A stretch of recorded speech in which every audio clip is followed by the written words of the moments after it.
Welcome to the 3026 Breakdown. This is your host, Jon Lee, and today I'm sharing one of my favorite theories in all of sports, which I like to call life is not a sports movie. If you followed me for any time on Twitter, at John's Crazy Life, you've heard me talk about this theory in a variety of contexts because sports movies have some of y'all fucked up out here. In sports movies, the Hoosiers win, or Rocky gets the draw against Apollo Creed after showing grit and heart, or Rudy's pluck gets him to make the Notre Dame varsity, or whatever. But this is not how real life works. In real life, bad people win every day. Bad people stay winning. See our recent presidential election. But because people like movies and because movies have convinced some of you that things that are not real are real, there are a ton of examples of life not being a sports movie that you could see coming. From David Robinson's NBA career, he was too nice of a guy. If anyone was the hero of a sports movie, David Robinson was. You know, this super smart guy who took Navy to the Elite Eight and then was supposed to be like the evolution of basketball and then couldn't get it done until Tim Duncan got there.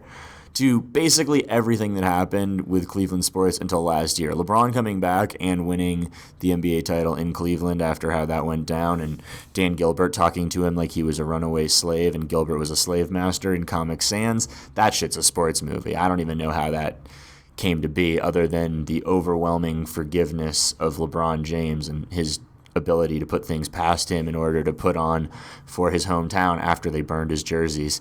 LeBron's a bigger man than we'll ever be. But there's a ton of these examples, and they show up in fights all the time. You see this happen at least 2 or 3 times a year in the UFC. So let me share my 3 favorite life is not a sports movie fights with you right now. Number 1, Jon Jones versus Daniel Cormier. In this sports movie, you have a clear good guy in Daniel Cormier who's done everything right his whole life and who bad things just keep happening to. The Olympics, the weight cutting, the tragedy with his daughter.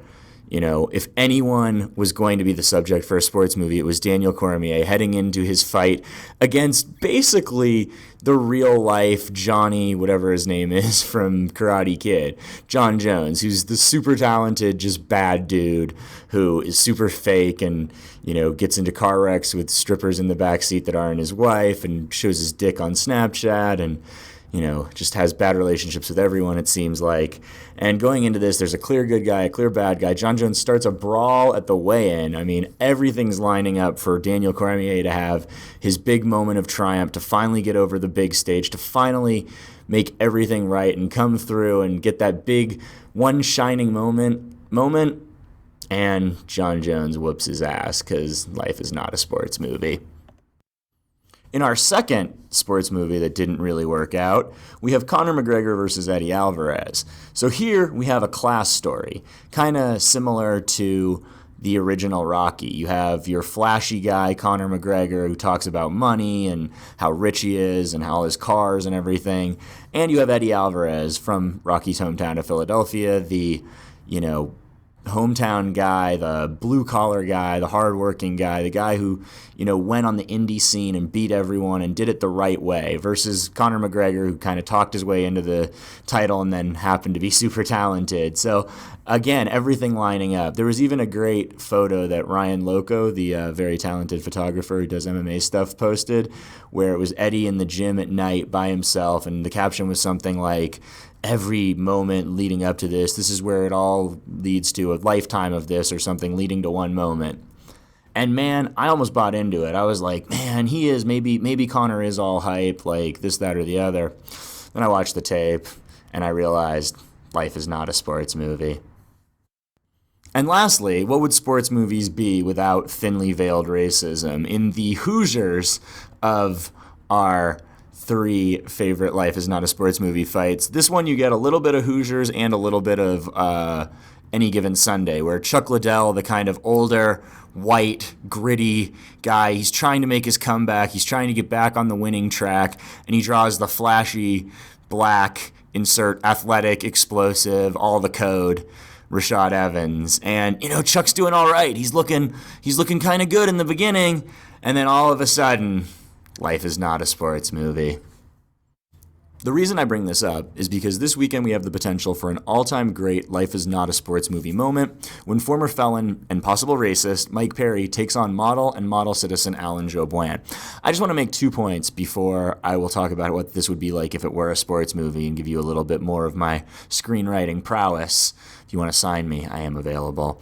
But one, Alan Jouban is a really dirty fighter. I watched like 4 or 5 of his fights leading up to this, and he kicks low, kicks dudes in the groin every single fight, and he throws eye pokes out there at a like shocking rate.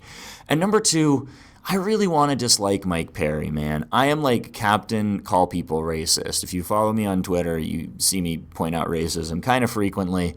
If you've listened to these videos, I just was talking about it with Rashad and Chuck Liddell. It's something I talk about a lot. I don't think being a racist makes you a terrible person, but I do think that not being a racist is one of my few good qualities, and I think that it's not that hard to look at people as people rather than looking at, X race or ethnicity as being others and otherizing them and focusing on the differences, which I think is divisive and also takes away from the fact that there's different types of people in each race. There are nerds in every race, there are jocks in every race, and everything in between. So that type of stereotyping is really ugly, and especially in the current socio-political climate in the United States, is not something that needs to be rewarded. So that stuff's really ugly. Having said that, I kind of like Mike Perry, man. He's got a weird charisma.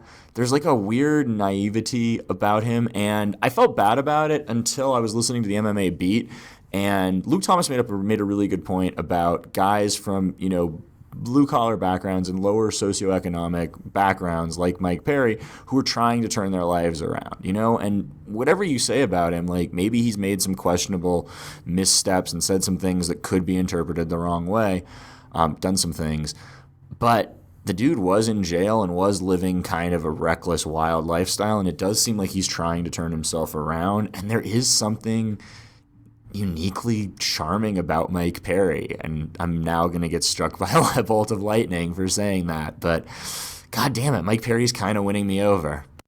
So if this were a sports movie, you'd have the build-up where Alan Jouban, family man, model, married, good guy, does the show with Karen Bryant, who's very nice. He's in the fight, and it's really tough in the beginning. In the beginning, Mike Perry's just beating him up and beating him up and beating him up.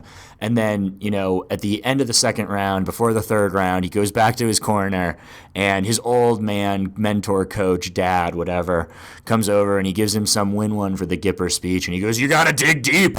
It's not about what happened in the past. It's about what you can take and go forward." And Alan Jouban looks in the crowd, and he sees his wife, and he sees his kids. I don't know if he has kids or not. I think he has kids. But he sees his wife, and he sees his kids, and then you get the flashback to, like, him falling in love and him, loving the sport and him training this one sequence. And then he comes out, and he uses the one secret move that no one knew about, the crane kick or whatever. And he catches Mike Perry, and he knocks him out. And the crowd goes wild, and then Mike Perry gets on the mic, and he gives a Rocky IV style speech where he slurs that if he can change and you can change, then we can change. And everyone applauds and goes home happy in 2 hours. But life is not a sports movie, and Mike Perry is going to light this dude up.